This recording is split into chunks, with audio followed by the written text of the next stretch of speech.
Hello and welcome to UPSC Hindi. Very good evening to all of you. UPPCS mains के discussion की आज second class है और आज हम लोग आर्ट एंड कल्चर के पीवाईक्यू की एनालिसिस करेंगे। कल हम लोगों ने हिस्ट्री की करी थी, उसमें मॉडर्न हिस्ट्री और वर्ल्ड हिस्ट्री की करी। उसमें मैंने सारी चीजें डिस्कस करी कि कौन से टॉपिक्स इंपॉर्टेंट है और किस तरीके से आपको पढ़ाई करनी है। सेम आज हम लोग आर्ट एंड कल्चर के पीवाईक्यू की एनालिसिस करेंगे। प्लीज पूरा फोकस आप यहां पे रखना और मैं ये दावे के साथ कह सकता हूं कि जिस तरीके की एनालिसिस मैं आपको प्रोवाइड करूंगा, आपकी मेंस की तैयारी बहुत ही सिंपल, एनालिटिकल और एक डायरेक्शन में जिस तरीके से आगे बढ़ेगी आप सोच भी नहीं सकते। और मैं सिर्फ इतना कहूंगा कि आपको ये डिस्कशन, ये एनालिसिस कहीं भी इस तरीके से मिलने वाली नहीं है।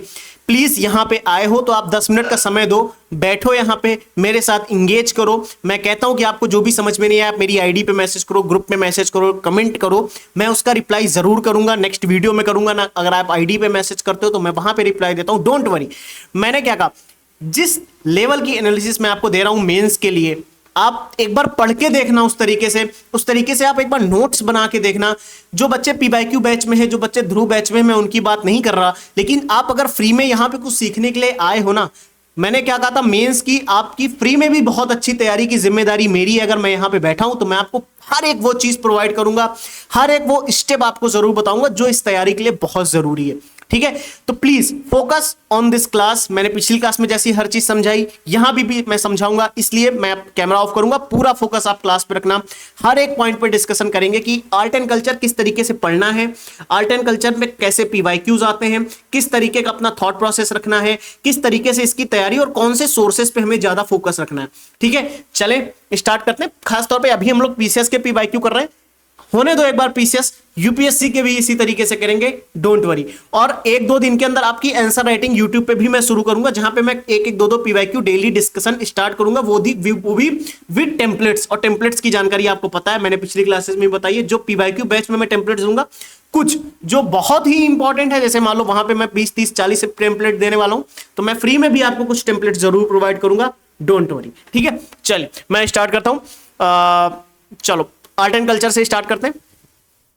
सबसे पहले एक बार हम आर्ट एंड कल्चर का सिलेबस देखते हैं कि पीसीएस के सिलेबस में आर्ट एंड कल्चर में कौन से ऐसे पॉइंट्स हैं जो हमारे लिए समझना बहुत जरूरी है, क्योंकि तैयारी भी हमें उसी डायरेक्शन में आगे लेके जानी है। राइट, देखते हैं। कह रहा है प्राचीन काल से, ध्यान से देखो किस बारे में बात हो रही है। कह रहा है प्राचीन काल से लेकर आधुनिक काल तक, यानी वो एंशिएंट से बात कर रहा है। यानी उसने कहां से बात करी, एंशिएंट इंडिया से बात करी, कहां से कहां तक, मॉडर्न इंडिया तक। राइट, इस मॉडर्न इंडिया यानी इस पूरे हिस्टोरिकल टाइम पीरियड में क्या चीजें, आर्ट कला के रूप, यानी उसने आर्ट फॉर्म्स की बात करी है, इंग्लिश मीडियम, यानी उसने आर्ट फॉर्म्स की बात करी है, उसने लिटरेचर की बात करी है, साहित्य की बात करी है, उसने आर्किटेक्चर की बात करी है। राइट, यानी एंशिएंट इंडिया से लेके मॉडर्न इंडिया तक के इस पूरे टाइम पीरियड में इंडियन आर्ट एंड कल्चर में वो आर्ट की बात कर रहा है, लिटरेचर की बात कर रहा है सिलेबस, और आर्किटेक्चर की बात कर रहा है। अच्छा, आर्ट में क्या, लिटरेचर में क्या, सोचो, थिंकिंग में लेके आओ कि आपने आर्ट की बात तो कर दी सर, ठीक है, आपने लिटरेचर की बात तो कर दी, ठीक है, आपने ऐसे ही आर्किटेक्चर की बात कर दी, ठीक है, लेकिन इसमें क्या, आर्ट में क्या, लिटरेचर में क्या पूछ सकता है, उसके महत्वपूर्ण पहलू। अब आप सोचो लिटरेचर के महत्वपूर्ण पहलू, एस्पेक्ट्स क्या होंगे। ठीक है, आप सोचो आर्ट के महत्वपूर्ण एस्पेक्ट्स क्या होंगे, आर्किटेक्चर के महत्वपूर्ण एस्पेक्ट्स क्या होंगे, आप बहुत कुछ नहीं सोच सकते। राइट, तो इसके लिए हमारे पास सबसे इंपॉर्टेंट चीज निकल के आती है, वो है पीवाईक्यू। क्यों मैं ऐसा क्यों कर रहा हूं कि जब आप थिंकिंग प्रोसेस को लेके चलते हो, जब आप थॉट प्रोसेस को लेके चलते हो, इस थॉट प्रोसेस में, इस थिंकिंग प्रोसेस में सबसे ज्यादा जरूरी क्या हो जाता है आपके लिए, एक डायरेक्शन की। अगर हम आर्ट फॉर्म पढ़ रहे हैं तो हमें उसमें क्या पढ़ना है, अगर हम पढ़ रहे हैं, ध्यान से समझना, अगर हम पढ़ रहे हैं, मान लीजिए लिटरेचर पढ़ रहे हैं, तो हमें उस लिटरेचर में क्या पढ़ना है। मैं आपसे फिर से 1 मिनट के लिए बात करता हूं, वेट। अगर हम आर्किटेक्चर की बात कर रहे हैं तो आर्किटेक्चर में कौन कौन से एस्पेक्ट्स निकल के आएंगे। राइट, हमें कहीं ना कहीं ये जानना बहुत ज्यादा जरूरी है। इस पर्सपेक्टिव में मैं आपकी डायरेक्शन लेके जाना चाहता हूं कि जिस समय आप पढ़ने बैठो ना, आर्ट फॉर्म्स पढ़ो, थिंकिंग प्रोसेस माइंड मेंस के अकॉर्डिंग चले, लिटरेचर पढ़ो तो थॉट प्रोसेस मेंस के अकॉर्डिंग चले, क्योंकि प्रीलिम्स की नॉलेज एकदम डिफरेंट है मेंस से, आर्ट एंड कल्चर के पर्सपेक्टिव में अगर मैं आपसे बात करूं। सो व्हाट इज इंपॉर्टेंट, अब पूरा फोकस आप इन पीवाईक्यूज पे रखना। मैं एक एक वर्ड जो बोलूंगा ना, प्लीज उसे समझना, उसे फील करने का प्रयास करना कि मैं किस डायरेक्शन में आपको लेके जा रहा हूं। राइट, चलो स्टार्ट करते हैं। जो पीडीएफ आपको दी गई थी ना GS1 की, उसमें जब आप आर्ट एंड कल्चर का सेक्शंस देखोगे, जहां पे मैंने पीवाईक्यू की एनालिसिस की पीडीएफ मैंने आपको जो दी है ना, वो अगर आप देखोगे तो वो इस पीडीएफ से काफी डिफरेंट है, क्योंकि वो पीवाईक्यू बेस पे उसमें टॉपिक्स मैंने बताए हैं, लेकिन ये मैंने सिलेबस के अकॉर्डिंग इसको डिवाइड किया है। अगर आप देखो, मैंने सबसे पहले आर्ट फॉर्म्स को डिवाइड किया, आर्किटेक्चर को डिवाइड किया कि किस तरीके से आर्ट से क्वेश्चंस पूछ रहे हैं, किस तरीके से आर्किटेक्चर में क्वेश्चन आ रहा है, किस तरीके से लिटरेचर में क्वेश्चंस पूछे जा रहे हैं, किस तरीके से साइंस से लिंक करके सवाल कल्चरल कॉन्टेक्स्ट में सवाल आ रहा है, किस तरीके से कल्चर को सोसाइटी से लिंक करके सवाल पूछा जा रहा है मेंस में, और किस तरीके से रीजनल कल्चर मतलब रीजनल संस्कृति जो है हमारी, रीजनल जो कल्चर है उसको किस तरीके से ट्रेडिशन से जोड़ के पूछा जा रहा है, खासतौर पे यूपी स्पेसिफिक। ठीक है, उस पर्सपेक्टिव में हमने सारे पीवाईक्यू इस बार सेग्रीगेट किए हैं। ये पीडीएफ भी आज शाम को आपको क्लास एंड होते ही मिल जाएगी, डोंट वरी, लेकिन focus on the PYQ. Right, अगर वो आर्ट्स पे सवाल पूछ रहा है, अगर वो आपसे आर्किटेक्चर पे सवाल पूछ रहा है, तो मैं आपसे सिर्फ इतना कहूंगा कि आप मुझे ये बताओ, सवाल पढ़ते हैं, कह रहा है मौर्यकालीन कला एवं स्थापत्य कला की प्रमुख विशेषताएं बतानी है। अगर वो आपसे आर्ट फॉर्म्स की ही बात कर रहा है, तो उसने आर्ट्स की बात करी, उसने आर्किटेक्चर की बात करी, फिर इसी आर्किटेक्चर में उसने टेम्पल आर्किटेक्चर भी आपसे पूछ लिया। राइट, तो आपके पास एक कॉमन सेंस से चीजें निकल के आनी चाहिए कि अगर हम आर्ट की ही बात कर लें, अगर हम आर्किटेक्चर की ही बात कर लें, तो वो क्या आपसे स्कल्पचर के बारे में नहीं पूछ सकता है? वो आपसे स्कल्पचर के बारे में पूछ सकता है, वो आपसे टेंपल पे डिस्कशन कर सकता है। जैसे देखो, टेंपल आर्किटेक्चर पे, नागरा टेंपल आर्किटेक्चर पे सवाल आई गया, ये द्रविडियन टेंपल आर्किटेक्चर पे सवाल पूछ सकता है, स्टाइल्स पे सवाल बना के पूछ सकता है, वो आपसे सिंबोलिज्म पे सवाल बना के पूछ सकता है। राइट, यानी आर्ट फॉर्म में किस तरीके से सवाल पूछ रहा है। अगर वो नागर शैली पे सवाल पूछ रहा है, तो वो कल द्रविडियन शैली पे भी सवाल पूछ सकता है। तो कहीं ना कहीं एक हमारे पास फोकस होना चाहिए कि हमारे पास कुछ आर्ट और आर्किटेक्चर के एस्पेक्ट होने चाहिए, जैसे स्कल्पचर, टेम्पल, स्टाइल, सिंबोलिज्म। फिर इसमें भी अगर मैं आपसे बात करूं, तो वो कहीं ना कहीं इसकी भी वो लिंक बनाता है। कई बार वो आपसे पूछेगा आप इसकी रिलीजियस फिलॉसफी बताओ। राइट, आपको पता है वो कई बार आपसे पूछेगा इसकी रिलीजियस फिलोसॉफी बता दो। क्लियर, वो इसी आर्किटेक्चर में, इसी टेम्पल स्टाइल्स में, सिंबोलिज्म में वो आपसे पूछेगा कि इसका पॉलिटिकल लिंकेजेस बताओ। ध्यान से समझना, मैं आपको एक एक चीज बताने का प्रयास कर रहा हूं, प्लीज समझना। रिलीजियस फिलॉसफी पूछ सकता है, पॉलिटिकल लिंकेजेस की बात कर सकता है, वो रीजनल कंपैरिजन की बात कर सकता है आपसे। राइट, अब इसी में आपको ये समझना है कि ये एस्पेक्ट्स जो मैं आपके सामने खोल रहा हूं, ये समझने जरूरी हैं कि अगर आर्किटेक्चर की बात हो, अगर आर्ट की बात हो, तो ये एस्पेक्ट आपके सामने आने चाहिए। सेम जब हम लिटरेचर की बात करते हैं, जहां पे उसने किस पे सवाल पूछा, बौद्ध साहित्य की भूमिका की बात कर रहा है, बुद्धिस्ट लिटरेचर की बात कर रहा है, इसी में उसने वैदिक लिटरेचर की भी बात करी, तो वैदिक एजुकेशन सिस्टम पे उसने सवाल बनाया। फिर से वैदिक लिटरेचर पे एक सवाल आप रिपीटेटिव सवाल देख रहे हो, फिर उसके बाद आप लिटरेरी सोर्सेस पे सवाल देख रहे हो। यानी यहां पे भी हमारे पास कुछ ऐसे एस्पेक्ट्स होने चाहिए कि हाँ, हमें क्या पढ़ना है, लिटरेचर में क्या पढ़ना है। एट द एंड अगर हम सवालों को देखें, तो सीधे सीधे बौद्ध साहित्य की भूमिका पूछ रहा है, वैदिक साहित्य, वैदिक शिक्षा की वो प्रमुख विशेषताओं की बात कर रहा है, इन प्रेजेंट कॉन्टेक्स्ट में वो किस तरीके से हमारे लिए इंपॉर्टेंट है, या वैदिक लिटरेचर के बारे में फिर से सवाल, लिटरेरी सोर्सेस के बारे में सवाल वो बना रहा है आपसे। राइट, तो अब आप सोचो, यहां पे मैं आपसे क्या करूं, अब आपको यहां पे थोड़ा सा थॉट प्रोसेस उतना ओपन करना है। मैं कह रहा हूं अगर वो लिटरेचर पे ही बात कर रहा है, चलो मैंने कहा चलो वो लिटरेचर पे आपसे बात करना चाह रहा है, ठीक, मैंने माना लिटरेचर पे बात कर रहा है। लिटरेचर में किसकी बात कर सकता है? क्या वो टेक्स्ट की बात नहीं कर सकता? सोचो, क्या वो नॉलेज पे सवाल नहीं बना सकता है? क्या वो नॉलेज पे सवाल नहीं बना सकता है? ठीक है, क्या वो एथिक्स पे सवाल नहीं बना सकता है? सोचो, क्या वो आइडियोलॉजी पे सवाल नहीं बना सकता है? सोचना है, आप सोचो किसकी, और सोचो, मेरे साथ बैठो, आप कमेंट करना कि सर टेक्स्ट में तो, लिटरेचर में तो ये भी सवाल आ सकता है। राइट, कल को वो वैदिक लिटरेचर को बुद्धिस्ट लिटरेचर से लिंक करके पूछ सकता है, कंपैरिजन पूछ सकता है, संगम लिटरेचर पे पूछ सकता है। राइट, एंशिएंट एजुकेशन सिस्टम पे पूछ सकता है, मॉडर्न रिलेवेंस क्या है इस लिटरेचर का या इस मॉडर्न एजुकेशन में, ऐसे सवाल बन सकता है।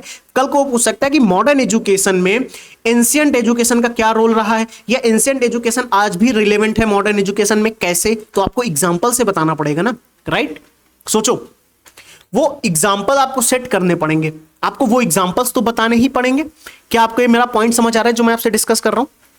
राइट, यानी वो आपसे अगर एजुकेशन सिस्टम पे या लिटरेचर पे बात कर रहा है तो वो लिटरेचर पे कल को आपसे मॉडर्न एजुकेशन को एंशिएंट एजुकेशन से लिंक करके पूछ सकता है, कंपैरिजन पूछ सकता है संगम लिटरेचर का एंशिएंट लिटरेचर में या नॉर्थ ईस्ट के जो लिटरेचर साहित्य लिटरेचर हुए हैं कंपैरिजन करके पूछ सकता है आपसे, राइट। कल को वो सवाल आपसे बुद्धिस्ट लिटरेचर पे सवाल कर सकता है, संगम लिटरेचर पे कर सकता है, राइट। फिर लिटरेरी सोर्सेस पे अगर सवाल आ रहा है तो जैसे संगम कल्चर हो गया, ये ऑलरेडी आपके सामने मैंने लिखे हुए हैं, डोंट वरी, ये सारी चीजें आपको मिलेंगी। लेकिन आपको भी कहीं ना कहीं थॉट प्रोसेस ओपन करना है। आप अगर देखो सिलेबस ने तो एक स्टेटमेंट लिखा कि आर्ट के फॉर्म्स चाहिए, हमें लिटरेचर चाहिए और आर्किटेक्चर के विभिन्न एस्पेक्ट्स हमें पता लगने चाहिए नोट में पढ़ने। क्या पढ़ना है अब आपको समझ आ रहा है कि आर्ट्स में अगर हमें पढ़ना है तो आर्ट में क्या क्या चीजें पढ़नी है आपको समझ में आ रहा है। स्कल्पचर है, टेंपल है, आर्किटेक्चर है, टेंपल आर्किटेक्चर है, टेंपल में भी कंपैरिजन है, उसकी आइडियोलॉजी पे सवाल आ सकता है, उसको पॉलिटिकल इंटरलिंकेजेस बना के वो सवाल कर सकता है। वेरी गुड, हमें पीवाईक्यू से समझ आया कि आर्ट और आर्किटेक्चर पे किस तरीके से सवाल आ रहे हैं, तो हम उस तरीके से अपनी तैयारी करेंगे, उस तरीके से अपने मेंस के नोट्स बनाएंगे। ओके, जब हमने देखा कि मेंस में एक लिटरेचर का भी सिलेबस है तो लिटरेचर में किस तरीके से सवाल आए हैं, तो उसने देखा बुद्धिस्ट लिटरेचर पे सवाल पूछा है, लिटरेरी सोर्सेस पे सवाल पूछा है, वैदिक लिटरेचर पे सवाल पूछा है। हमें फ्यूचर के लिए अगर तैयार हो रहा है तो हमें संगम लिटरेचर और वैदिक लिटरेचर पे कंपैरिजन करना चाहिए, बुद्धिस्ट लिटरेचर वैदिक लिटरेचर पे कंपैरिजन करके तैयार रखना चाहिए, या सभी के कुछ पॉइंट्स अपने पास रखो, जब जैसा कंपैरिजन पूछे दोनों के पॉइंट्स लेके लिख दो, दिमाग ओपन। चलो आगे देखते हैं क्या कह रहा है। आगे हमारे लिए किस बारे में बात कर रहा है, साइंस एंड टेक्नोलॉजी पे सवाल। साइंस एंड टेक्नोलॉजी का कल्चरल कॉन्टेक्स्ट कह रहा है knowledge, science and technology and cultural context. यानी एक ये टॉपिक हमने जब सिलेबस में सारे टॉपिक्स मैंने रखे, सारे जब पीवाईक्यू मैंने एनालाइज किया तो एक टॉपिक ये निकल के आया जहां पे वो साइंस पे सवाल पूछ रहा है आपसे। साइंस पे किस तरीके के सवाल पूछ रहा है जरा एक बार आप कॉमन सेंस से देखो। यानी अगर आप सवाल पढ़ो तो उसने कहां पे गुप्ता टाइम्स की जो साइंटिफिक डेवलपमेंट हुई उसने उस पे सवाल पूछा। आप देखो ध्यान से, गुप्ता टाइम पे जो साइंटिफिक डेवलपमेंट हो रही है उस पे सवाल पूछ रहा है कि गुप्त काल में विज्ञान एवं प्रौद्योगिकी के विकास पर प्रकाश डालिए। आज गुप्ता एज पे पूछा है, कल को मौर्य एज पे पूछ सकता है। सोचो, सेम सवाल रिपीट हुआ था। एक गोल्डन एज का कॉन्सेप्ट चलता है गुप्ता टाइम का, देखो सवाल आया, गोल्डन एज का कॉन्सेप्ट आया। एंशिएंट नॉलेज में विश्व गुरु का जो कॉन्सेप्ट है, यानी भारतीय प्राचीन ज्ञान के उन बिंदुओं को स्पष्ट कीजिए जिनके आधार पर भारत को विश्व गुरु कहा जाता है। भारत को विश्व गुरु क्यों कहा जाता है, हमें वो पॉइंट्स लिखने, क्यों कहते हैं हम भारत को विश्व गुरु। साइंस एंड टेक्नोलॉजी के भी कुछ एस्पेक्ट्स हैं जो कल्चर से लिंक करके पूछ रहा है। कल को वो साइंस पे भी अगर आपसे सवाल करना चाहे, मैं कहता हूं वो आप साइंस पे सवाल करना चाहे, चलो थॉट प्रोसेस पे लेके आते हैं थोड़ा सा। अगर वो साइंस पे सवाल करता है तो कल को वो शायद मेटलर्जी पे सवाल कर दे, ठीक है, वो कल को मेडिसिन पे सवाल कर सकता है। आपके पास इसके लिए भी एग्जांपल्स होने चाहिए। मेटलर्जी पे सवाल कर रहा है और वो मेटलर्जी पे सवाल कर रहा है, कहीं ना कहीं जैसे आर्यभट्ट लोग हुए हैं अपने यहाँ पे, तो मैथमेटिक्स पे लिंक करके वो सवाल बना सकता है मेंस पे, राइट। आपको कुछ पॉइंट्स ही तो डालने हैं, आपको कुछ थॉट प्रोसेस ही तो अपना लेके चलना है वहां पे, समझ आ रहा है।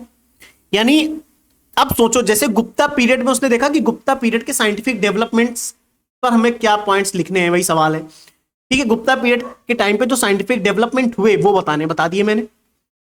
कल मॉडर्न एज पे पूछ ले, अगर वो साउथ इंडियन साइड पे अगर वो पूछ ले कुछ, तो हमें हर एस्पेक्ट्स पे पॉइंट्स रखने जरूरी हैं।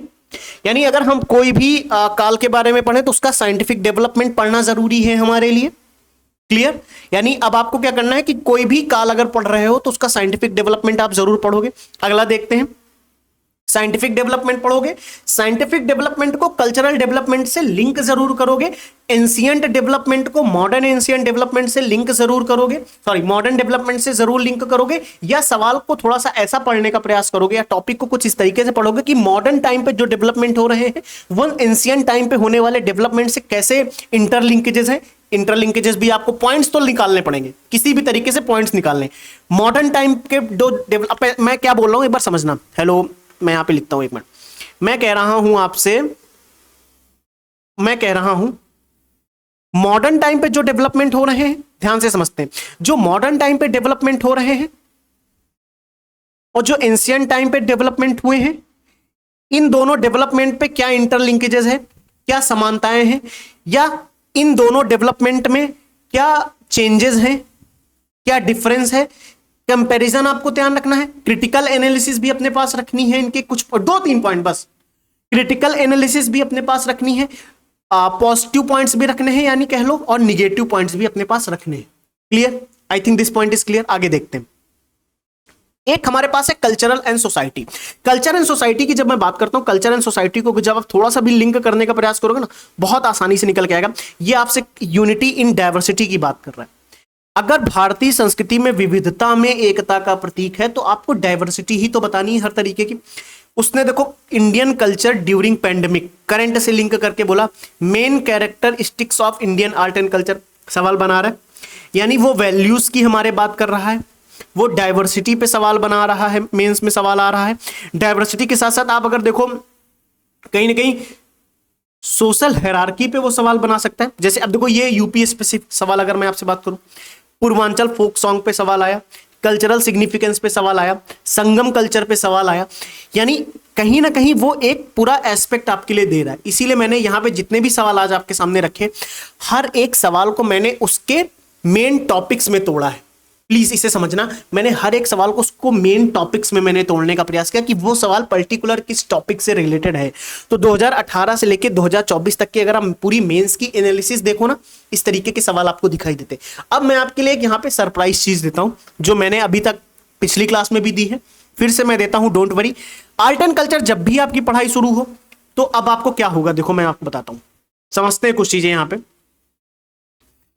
समझना क्या जरूरी है, मैं आपको कुछ चीजें बता देता हूं, उसके बाद आगे बढ़ते हैं। जैसे जब आर्ट एंड कल्चर की तैयारी होगी तो आपको टारगेट तो टेलीग्राम पे फ्री में मिलेंगे। ध्यान से समझना, टारगेट तो टेलीग्राम पे फ्री में मिलेंगे, राइट। यानी टारगेट्स में क्या होता है कि आपको टॉपिक बताया जाएगा, टॉपिक्स होंगे, टॉपिक के सब टॉपिक्स भी आपको पता लगेंगे, टॉपिक्स पता लगे, टॉपिक्स के सब टॉपिक्स आपको पता लग गए। यानी इजी हो गया कि हाँ अगर हमें बुद्धिस्ट लिटरेचर पढ़ना है तो ये टॉपिक्स हैं बुद्धिस्ट लिटरेचर के, बुद्धिस्ट लिटरेचर के इन टॉपिक्स में भी ये सब टॉपिक्स हैं, हमें पता लग गए, राइट। ओके, तो ये तो फ्री में मिल जाएगा। आप कहीं से भी पढ़ो, आप एनसीईआरटी सोर्स में बता रहा हूं, आप एनसीईआरटी यूज कर सकते हो और नितिन सिंघानिया सर की बुक यूज कर लीजिए, बस। इसके अलावा भटकने की जरूरत नहीं है। आप अगर ग्रुप ध्रुव बैच में हो तो वहां तो कंटेंट मिलेगा ही आपको बहुत सारा, लेकिन अगर आप लिंक करके पढ़ना चाहते हो, अगर आप फ्री सोर्सेज यूज करना चाहते हो, प्लीज एनसीईआरटी तो मिस की ही नहीं जा सकती किसी भी कीमत पे। NCERT is very important, Nitin Singhania ji की बुक है, सफिशिएंट है, बस इसके अलावा भटकने की जरूरत नहीं है। आर्ट एंड कल्चर में बिल्कुल मत भटकना, पढ़ो तो एक बार उसको, एक बार पढ़ के देखना, आपको सारी चीजें क्लियर हो जाएंगी, ठीक। लेकिन one thing is very important, अगर फिर भी कुछ चीजें समझ में नहीं आ रही, कोई टॉपिक समझ में नहीं आ रहा है, कोई सब टॉपिक समझ में नहीं आ रहा, भाई साहब यूट्यूब किस लिए है, गूगल किस लिए है, चैट जीपीटी किस लिए है, हेलो, ये चीजें किस लिए बनाई गई, परसों नर्सों के लिए बनाई गई है, डांस वांस करने के लिए बनाई गई। अब दूसरा चीज, टारगेट तो एक तो आपको मिल ही रहते आर्ट एंड कल्चर के लिए, टारगेट मिलेंगे, सॉरी अभी तो ज्योग्राफी चल रहा है, टारगेट मिलेंगे ही मिलेंगे। अब आगे देखते हैं, अगर आपने ध्रुव ज्वाइन किया है और अगर आपने पीवाईक्यू बैच ज्वाइन किया है, बहुत मिनिमम कॉस्ट है इन सबकी, अगर लाखों की कोचिंग्स की बात करें तो उनकी कंपैरिजन में तो बहुत कम कॉस्ट है। ध्रुव की मैं बात करता हूं, वहां पे जब आप आओगे तो आपको आंसर राइटिंग अप्रोच तो समझ में ही आएगी, क्वेश्चंस के फॉर्म में सिलेबस कवर हो जाएगा, यानी क्वेश्चंस के फॉर्म में अगर सिलेबस कवर हो रहा है तो आंसर राइटिंग अप्रोच भी समझ में आ रही है, आंसर कैसे लिखना है वो समझ में आ रहा है, आंसर के रूप में डायरेक्ट आपको कंटेंट भी मिल रहा है, यानी कंटेंट का भी काम आपका कहीं ना कहीं इजी होगा। अब देखो आगे सबसे इंपॉर्टेंट क्या होगा, क्वेश्चंस के फॉर्म में सबसे इंपॉर्टेंट क्या हो जाएगा कि आपका थॉट प्रोसेस बिल्ड हो जाएगा। सॉरी, आपका थॉट प्रोसेस बिल्ड हुआ। अब मैं आपको एक चीज दिखाता हूं, हेलो, ध्रुव बैच में सबसे इंपॉर्टेंट क्या हुआ, आपके आंसर थॉट प्रोसेस बिल्ड हुआ, कंटेंट की हेल्प हुई, थॉट प्रोसेस बिल्ड हुआ, क्वेश्चंस के फॉर्म में सिलेबस कवर हुआ, टॉपिक्स तो पता लगे ना वहां पे भी कुछ। अब देखो पीवाईक्यू बैच में क्या होगा, ये जितने पीवाईक्यू मैंने आपको यहां पे दिखाए हैं मेंस के, सारे पीवाईक्यू कराए जाएंगे आपको। GS2 GS3 मैं कराऊंगा, GS1 GS4 कौन करा रहा है पता लग जाएगा बहुत जल्द आपको, डोंट वरी। लेकिन पीवाईक्यू बैच में सबसे इंपॉर्टेंट क्या रहने वाला है, मैंने पहले भी बताया, मैं फिर बता देता हूं, टेम्पलेट्स। क्यों टेम्पलेट्स इंपॉर्टेंट हो जाएंगे, मैं खुद दूंगा GS2 में, GS3 में। बने बनाए कोई टॉपिक है, आपको तुरंत का तुरंत टेम्पलेट मिला, उस टेम्पलेट पे आंसर लिखो, आगे बढ़ो। तुरंत को तुरंत कोई टॉपिक मिला, तुरंत उस टॉपिक पे आपके टेम्पलेट रेडी है, आंसर लिखो, आगे बढ़ो, इस लेवल पे। ये पीवाईक्यू आपको खुद करने की जरूरत नहीं पड़ेगी, मैं खुद कराऊंगा, बैठा के कराऊंगा। अब मैं आपको एक चीज दिखाता हूं, थोड़ा सा और हेल्प मैं आपको करता हूं। आओ, जिनको फिर भी टॉपिक्स की टेंशन है, डोंट वरी, अगर लिटरेचर की बात हो, बच्चा, अगर लिटरेचर की बात हो और मैं अगर आपसे कहूं कि लिटरेचर में आपको टेक्स्ट के बारे में नोट्स होने चाहिए, एथिक्स को लेकर सवाल पॉइंट्स हो, आइडियोलॉजी को लेकर सवाल हो, नॉलेज को लेकर सवाल हो, उसमें भी अगर आप वैदिक लिटरेचर पढ़ो तो वैदिक टेक्स्ट के बारे में नॉलेज होनी चाहिए, वैदिक टेक्स्ट की नॉलेज होनी चाहिए, वैदिक टेक्स्ट का एथिक्स क्या कहता है, वैदिक लिटरेचर की आइडियोलॉजी क्या है। रेडी?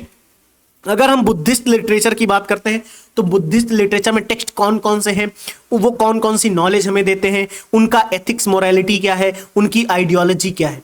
संगम लिटरेचर की अगर मैं आपसे बात करूं तो सेम संगम लिटरेचर में भी आपको पढ़ना है कौन कौन से टेक्स्ट हैं, वो क्या नॉलेज हमें देते हैं, क्या एथिक्स है उनकी, क्या आइडियोलॉजी है, उनका सोसाइटी पे क्या इंपैक्ट रहा है, उनका वुमेन पे क्या इंपैक्ट रहा है।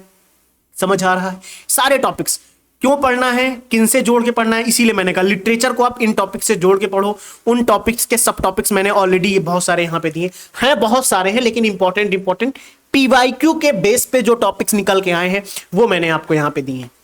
Clear? I think this point is clear. यानी पीवाईक्यू के बेस पे जो टॉपिक निकल के आ रहे हैं, प्लीज समझना, पीवाईक्यू के बेस पे जो टॉपिक्स निकल के आए वो मैंने यहां पे लिखे, सारे नहीं लिखे, सिलेबस के सारे पॉइंट्स मैंने यहां पे नहीं लिखे, वो मैं टारगेट्स में आपको फ्री में दूंगा, डोंट वरी, कोई चार्ज नहीं है उनका, फ्री में मैं दूंगा। फ्री में ये एनालिसिस चलेगी जब तक एग्जाम नहीं होगा, फ्री में आपको आंसर राइटिंग भी कुछ कुछ क्वेश्चंस होते रहेंगे। टेम्पलेट्स में सारे नहीं दे पाऊंगा, बहुत समय लगता है यार, 2.5 घंटे में यूट्यूब पे पढ़ाऊंगा, आप आधे घंटे नहीं देखते हो, पता वो वॉच टाइम का जो वो निकल के आता है एनालिसिस, क्या बोलते हैं, एनालिटिक्स। बेटा मुझे नहीं लगता, बहुत कम लोग देखते हैं, मतलब समझ में आ जाता है कौन लोग पूरा देख रहे हैं कौन नहीं देख रहे हैं, लेकिन बहुत पूरा लोग देखते भी नहीं। ये शायद मेरी ही कमी है कि आप यहाँ पूरे टाइम में आपको रोक नहीं पाता हूं। लेकिन एक चीज ये भी है कि पढ़ाई के कंटेंट में लोग पूरा रुकते भी नहीं, बहुत सीरियस जो होता है वही रुकता है। लेकिन यहाँ पे देखो, मैंने आपको लिटरेचर के टॉपिक्स बता दिए, साइंस एंड टेक्नोलॉजी में सेम टॉपिक्स आपको दिए हैं, एस्ट्रोनॉमी को लिंक करना है, मेडिसिन पे पढ़ना है, मेटलर्जी पे पढ़ना है, मैथमेटिक्स पे पढ़ना है, उसके साइंटिफिक एनालिटिक्स ऑफ हेरिटेज पढ़ना है, गुप्ता अचीवमेंट जैसे आपने देखा, ये अब गुप्ता अचीवमेंट टॉपिक से निकल गया है ना, पीवाईक्यू पे हम लोगों ने देखा था, वहां से निकल गया है। लेकिन मैंने आपको अपनी तरफ से क्या बताया, मौर्य टाइम का भी पढ़ने का प्रयास करना, देखने का प्रयास कर लेना एटलीस्ट, ठीक है, इस तरीके से पढ़ना है। जब मैं आपको टारगेट दूंगा वहां तो सारे मिलने वाले। देखो गुप्ता साइंस पे बात की गई, Aryabhatta, Sushruta, Varahamihira, iron pillar of metallurgy, फिर astronomical text, golden age features, knowledge spread, हर टॉपिक्स पे आप रेडी कर सकते हो। सेम मैंने आर्ट एंड आर्किटेक्चर जैसे स्कल्पचर हो गया, टेम्पल आर्किटेक्चर हो गया, स्टाइल्स हो गई, उनका क्या सिंबॉलिज्म है, लिंकेजेस बताइए आप। अब देखो मॉडर्न आर्ट्स, देखो सारी चीजें मैंने यहाँ पे ऑलरेडी लिख दी। इंडियन कल्चर की अगर मैं बात करूँ तो देखो डाइवर्सिटी पे सवाल आए थे, उसके मैंने टॉपिक्स निकाल दिए। क्यों? उसने कोविड से लिंक करके पूछा था। गंगा जमुना कल्चर पे सवाल बना सकता है, कल्चरल इन्फ्लुएंस ड्यूरिंग कोविड सवाल आया ही था, हम लोगों ने देखा। सेम सवाल देखो cultural, religion, heritage, geography based culture पे लिंक करके सवाल बना रहा है वो आपसे। यूपी स्पेसिफिक सवाल आपने देखे, म्यूजिक पे सवाल वो आपसे बना सकता है कल को, राइट। लेकिन जरूरी क्या है समझना, what is important in this context for the mains preparation, क्या कि जब भी आप मेंस की तैयारी में आओ, प्लीज समझना, ये एनालिसिस की क्लासेस बहुत लंबी मैंने इसलिए नहीं रखी है, इसीलिए मैंने पहले ही कंटेंट तैयार करके रखा है ताकि फिक्स रहे आपको समझाने में सारी चीजें। अब मैं आपसे 2 मिनट बात करूंगा, प्लीज थॉट प्रोसेस पे काम करना, जाना मत। थॉट प्रोसेस पे काम करते हैं, कैसे मैं वहां पे पेड बैचेस में मैं थॉट प्रोसेस पे काम करता हूं, दिखाता हूं मैं आपको। सोचना, मैंने अगर आपसे सिर्फ सोसाइटी की बात करी, आर्ट एंड कल्चर की बात चल रही है, okay don't worry, art and culture में क्या सोसाइटी आएगी कि नहीं आएगी? आएगी, ओके। आर्ट एंड कल्चर में अगर सोसाइटी आई तो क्या सोसाइटी में चिल्ड्रन नहीं आएंगे? आएंगे। क्या वुमेन नहीं आएगी? आएगी। क्या रिलीजन नहीं आएगा? आएगा। चिल्ड्रन आ रही है, वुमेन आ रहा है, रिलीजन आ रहा है। अब एक सेकंड, क्या इसी में देखते हैं हम लोग, इसी में सोसाइटी की ही बात करते हैं, क्या सोसाइटी में पॉलिटिकल कॉन्टेक्स्ट नहीं आएगा? आएगा। क्या सोसाइटी में कल्चरल कॉन्टेक्स्ट नहीं आएगा? एक सेकंड, सोसाइटी में अगर पॉलिटिकल कॉन्टेक्स्ट आ रहा है, कल्चरल कॉन्टेक्स्ट आ रहा है, रिलीजियस कॉन्टेक्स्ट आ रहा है, क्या इकोनॉमिकल कॉन्टेक्स्ट नहीं आएगा?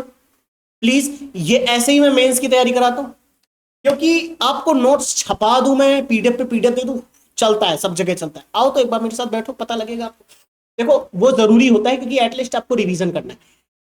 आप एक बार डिस्कशन करो, पीडीएफ वहां पे भी मैं पीडीएफ ओपन करूंगा, आप लिख के भी समझाऊंगा, लेकिन जरूरी क्या है, आपकी भी थॉट प्रोसेस ओपन हो। आप अगर 2.5 घंटे मेरे साथ बैठो, 2 घंटे मेरे साथ, या 1 घंटे भी अगर क्लास में मेरे साथ बैठो, तो चीजें आपको याद हो, आपको कुछ थॉट प्रोसेस ओपन हो, जरूरी ये है। ठीक है, अब समझते हैं। मैंने सोसाइटी की बात करी, सोसाइटी में मैंने बोला कि कल्चर है, रिलीजन है, चिल्ड्रन है, वुमेन है, पॉलिटिकल कॉन्टेक्स्ट है, रिलीजन कॉन्टेक्स्ट है। क्या इकोनॉमिकल कॉन्टेक्स्ट नहीं आएगा? क्या इकोनॉमिकल कॉन्टेक्स्ट नहीं आएगा? ओके, अब देखो, अगर मैंने वुमेन की बात करी थी, तो क्या वुमेन में एजुकेशन नहीं आएगी? क्या वुमेन में एजुकेशन नहीं आएगी? आएगी।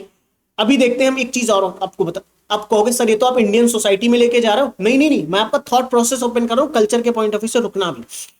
अगर वुमेन कोई भी रिलीजियस फिलॉसफी फॉलो कर रही है, तो वो उसकी एजुकेशन से लिंक है या नहीं? सोचो, अगर कोई वुमेन कोई भी लिटरेचर के बारे में जानती है, बुद्धिस्ट लिटरेचर जानती है, संगम लिटरेचर जानती है, तो सोचो क्या वो लिटरेट है? हाँ। क्या इससे बुद्धिस्ट लिटरेचर का इंपैक्ट उस वुमेन पे पड़ा है? राइट। क्या बुद्धिस्ट लिटरेचर का इंपैक्ट उस वुमेन पे पड़ा है, यानी सोसाइटी पे इंपैक्ट पड़ा है? ओके, इस तरीके से अगर मैं आपसे बात करूं, तो ये देखो इंटरलिंकेजेस है नहीं, Buddhist literature, society, women, linkages आया या नहीं आया, ये सवाल। अभी मैं आपको एक चीज और दिखाता हूं, आप थोड़ा सा कॉमन सेंस अगर यूज करो, तो सेम पॉइंट ऑफ व्यू से अगर देखो, गुप्ता पीरियड पे हम लोगों ने साइंस बहुत देखी। देखो जैसे अभी मैंने यहाँ पे लिखा भी है, यहाँ पे मैंने ऑलरेडी दिया है, जैसे गुप्ता पीरियड पे Aryabhatta, Varahamihira, iron pillar metallurgy, astronomical text. Aryabhatta जैसे मैथ के बहुत बड़े ज्ञाता हो, मतलब वो हुए हैं, विद्वान हुए हैं वो, और कहते हैं शून्य की खोज उन्होंने करी। सारी चीजें पढ़ते हैं, इनके बारे में पढ़ाई करते हैं पूरी हम लोग। लेकिन अब यहाँ पे थोड़ा सा कॉमन सेंस यूज करो। सवाल कुछ भी कर सकता है, कॉन्टेक्स्ट में बैठे बैठे आप ये सोच सकते हो, क्या मैथमेटिकल जो भी एडवांसमेंट है, जो भी डेवलपमेंट हुई है एंशिएंट इंडिया में, उनका आज मॉडर्न इंडिया में क्या इंपैक्ट दिखाई दे रहा है? या फिर मॉडर्न इंडियन मैथमेटिकल डेवलपमेंट्स को फॉर्म करने में या उनको ग्रोथ देने में एंशिएंट इंडिया पे हुई मैथमेटिकल डेवलपमेंट का क्या योगदान रहा है? सवाल पूछ सकता है आपसे। इस कॉन्टेक्स्ट में तैयारी करनी है आपको प्लीज। अब एट द एंड मैं कंक्लूजन देता हूं आज की पूरी क्लास का, समझना। आर्ट एंड कल्चर पढ़ने से पहले सुन लो मेरी बात ध्यान से। Hello hello, art and culture पढ़ने से पहले एनसीईआरटी और नितिन सिंघानिया की बुक अगर आपके पास है, उनको ओपन करने से पहले आपके सामने ये पीवाईक्यू की पीडीएफ होनी चाहिए। ठीक, second part, second step note down कर लेना प्लीज। बुक ओपन करने से पहले ये पीडीएफ आपके पास होनी चाहिए। सेकेंड स्टेप, पीवाईक्यू की इस पीडीएफ में आपको हर एक टॉपिक के सब टॉपिक्स माइंड में होने चाहिए, रटने नहीं है, थिंकिंग प्रोसेस में कुछ एक्स्ट्रा आप भी ऐड कर सकते हो। फॉर एग्जाम्पल के लिए मैं बता देता हूं, बुद्धिस्ट लिटरेचर की बात आई तो बुद्धिस्ट लिटरेचर का सोसाइटी पे इंपैक्ट, वुमेन पे इंपैक्ट, चिल्ड्रन पे इंपैक्ट, रिलीजन पे इंपैक्ट, उस समय के राजाओं पे क्या इंपैक्ट हुआ, किन किन लोगों ने योगदान दिया, क्या क्या अगर सोसाइटी पे इंपैक्ट हुआ तो सोसाइटी में पॉलिटिकल इंपैक्ट क्या था, रिलीजन इंपैक्ट क्या था, और इकोनॉमिकल इंपैक्ट क्या हुआ है, ये सोचना है आपको।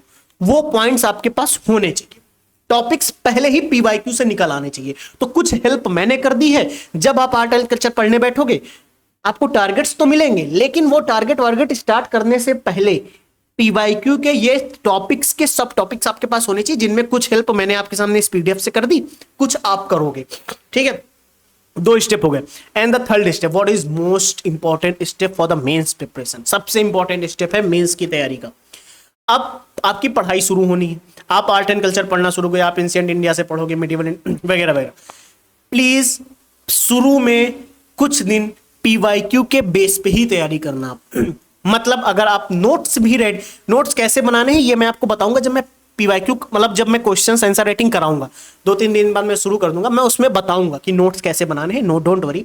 लेकिन तीसरा स्टेप जो है ना वो इतना इंपॉर्टेंट है। क्या करना है, जब भी आप पढ़ना, बुक रहेगी आपके पास, कोई भी बुक स्टार्ट करो, मान लीजिए 11th की एनसीईआरटी से आपने स्टार्ट किया, तो वहां पे जब आप कोई टॉपिक पढ़ना, सेम टॉपिक को नितिन सिंघानिया की बुक से भी कवर कर लेना। फॉर एग्जाम्पल आपने गुप्ता आर्ट, मान लीजिए आपने आर्किटेक्चर का टॉपिक उठाया, अब आर्किटेक्चर एक बार अगर आपने 11th की क्लास के एनसीईआरटी से पढ़ा, तो सेम तुरंत के तुरंत उस आर्किटेक्चर को नितिन सिंघानिया जी की बुक से कवर करो। ठीक है, ये थर्ड स्टेप चल रहा है अभी, क्लियर?